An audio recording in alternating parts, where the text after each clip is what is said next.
This is Larry London from the Voice of America. We're at the Verizon Center in downtown D.C. Flight Time from the Harlem Globetrotters is our guest. How you doing, Flight Time? Hey, I'm doing good. Thank you for having me. We're happy to have you. You guys are international superstars, and I know that you're one of the guards and you're one of the most famous players with the Globetrotters these days. How long have you been a member of the Harlem Globetrotters? Well, actually, I joined the Globetrotters back in 2000. Actually, it was 1999. So it's my 12th year with the team. I've actually been on the team the longest right now, but I'm not the oldest. Not the oldest. Not the oldest. Well, you got the Curly Neal look going, and I understand that Curly Neal was a major influence in your dribbling. You're one of the best dribblers in the game of basketball. That's right. Curly Neal is actually one of my favorite all-time Globetrotters. Like most people, he's the favorite one, and I had the opportunity. Actually, my first 9 years of being a Globetrotter, we're number 22. Before he got retired about 3 years ago. But now I'm number 4. We put 2 and 2 together and made 4 out of it. Now, I got a few questions that were sent in from listeners around the world when I mentioned that you were going to be on the show, and they asked me to ask you, what's your favorite shot of all the different shots you guys do? And I know you've got a new thing going on now, the 4-point shot. Right. What's your favorite shot? Well, we do have the 4-point shot. The 4-point shot is it's 4 spots on the court. They're about 35 feet from the basket, and the last 3 minutes of each quarter is when we start balling away from 4-point range. But my favorite shot, I have a couple favorite shots. Usually before the games, I'll try to make a couple of shots from the stands, and I have another shot where I throw it up on the back of my neck, like that, and try to flip it into the basket. Whoa! So do that again. My favorite. Do that again, please. Look at that. Now, I thought for sure you were going to say the dunk is your favorite shot. I mean, you were a dunk champion.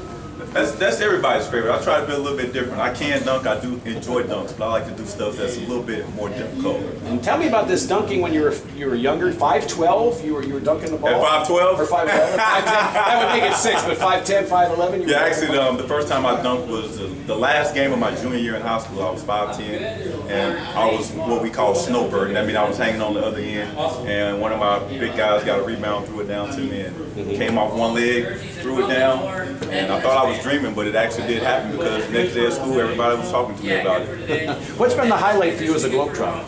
The highlight for me, making the team.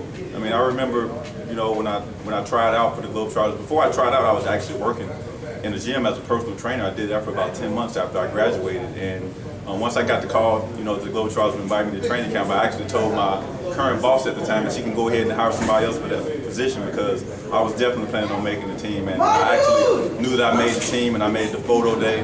That was probably my proudest moment as a Globetrotter. Now, I know you're an athlete. You've been playing many different sports your whole life. In fact, I read somewhere, and I wouldn't have put this in a bio if I were you, but you played football and you ran the wrong way on the field. That's right. Actually, I was in the 7th grade. It was my first real football game with shoulder pads and everything, and I'll never forget it. I was playing running back, and the coach called a sweep left. So I got the ball in the sweep. I ran to the left, and I reversed the field.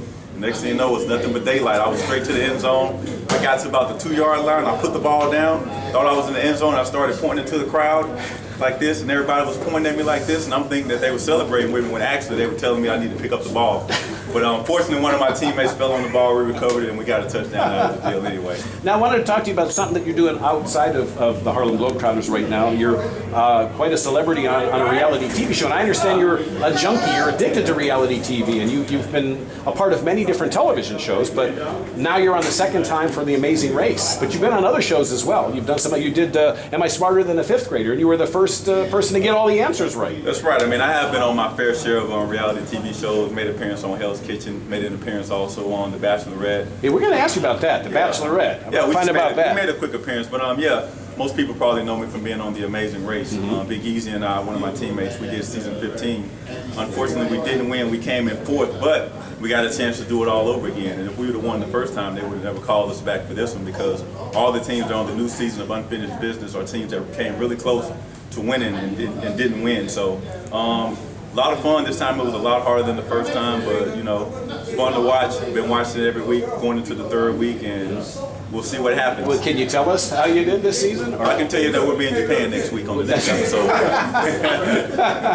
Well, it's always a pleasure to talk to you guys. The Harlem Globetrotters are you know, they're an institution in America. You guys give so much back to the community. I know you visit all the children in the hospitals, and you donate a lot of the proceeds that you guys raise to charity causes and whatnot. You've just been an inspiration and a positive force here in the United States, and we're thrilled to have you in the U.S. and people around the world know you too. Because how many countries have you guys been to? Well, the Globetrotters have been to about 120 different countries and territories, you know, around the world. Myself, I've been to like 85. You know, it's our 85th year, and me having been 85 is pretty cool. But I mean, the reason why the Globetrotters have been around so long is because of the things you mentioned, like visiting hospitals, and we bring family entertainment, great family entertainment.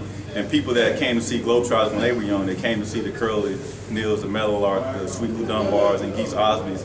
Those people are big now. Now they're bringing their kids because they want to share those same memories that they had when they were kids. So they want to see their kids to see the bucket of confetti and, you know, how we interact and bringing kids on the court as well as adults. So 85 years, and hopefully we can last another 85. Do you're friends with a lot of NBA players? I heard you went and watched some of the NBA players this week. Well, actually, yeah. I mean, we came here. I came to practice this week with the Wizards, and I had a couple of guys, Jordan Crawford and Shakur, the rookie from Xavier. We shot a couple 4-pointers, so it was pretty cool. That's excellent. Well, congratulations on all the success you've had with Globetrotters, an amazing race, and we'll be watching to see how things turn out, and it's a pleasure to meet you. Thank you so much for talking to us, and if you want to say hi to the troops, they're tuned in as well.